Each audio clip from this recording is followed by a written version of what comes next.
প্রচারে ব্যস্ত ঘাটাল লোকসভা কেন্দ্রের বিজেপি প্রার্থী। সকাল থেকেই প্রচারে ব্যস্ত ঘাটাল লোকসভা কেন্দ্রের বিজেপি প্রার্থী হিরণ চট্টোপাধ্যায়। শনিবার দুপুরে ঘাটাল লোকসভার অন্তর্গত পিংলা বিধানসভা কেন্দ্রের মাধপুর মনসা মন্দিরে পুজো দেন বিজেপি প্রার্থী হিরণ।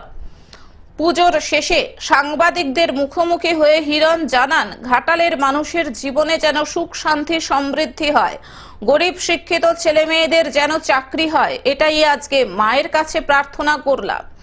ঘাটালের মানুষের জীবনে যেন সুখ আসে, শান্তি আসে, সমৃদ্ধি আসে।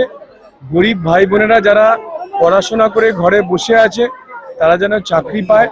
যে বাবা মারা অনেক কষ্ট করে ছেলে মেয়েদেরকে পড়াশোনা করিয়েছে তারা যেন কাজ পায়। এবং ঘাটাল লোকসভার যে সমস্ত ভাই বোনেরা ঘাটালের বাইরে আছেন, যেহেতু এখানে কোনো কাজ নেই, তারা যেন ফিরে এসে তাদের সংসারে তাদের পরিবারের সঙ্গে থাকতে পারে, এটাই মায়ের কাছে প্রার্থনা করলাম। আজকে বেলদাতে সভা, অভিষেক ব্যানার্জি কি বলবেন?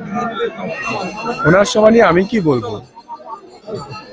দুটো টার্গেট করা হয়েছে, প্রায় লক্ষাধিক মানুষের ভিড় করা হবে বলছে, যাতে মানুষ তৃণমূলের সাথে রয়েছে সেটা প্রমাণ করার জন্য একটা বিষয়। পাশাপাশি তৃণমূলের মধ্যে একটা ঠান্ডা লড়াই সবসময় চলছে সাংগঠনিক নেতৃত্বের সাথে প্রার্থী।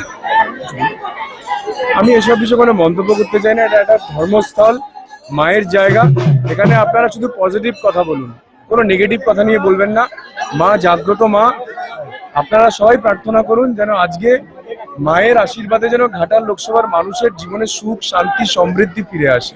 ঘাটাল থেকে কল্যাণ মণ্ডলের রিপোর্ট, গ্লোব নিউজ। এখন থেকে গ্লোব টিভি দেখুন আপনার স্মার্টফোনেও।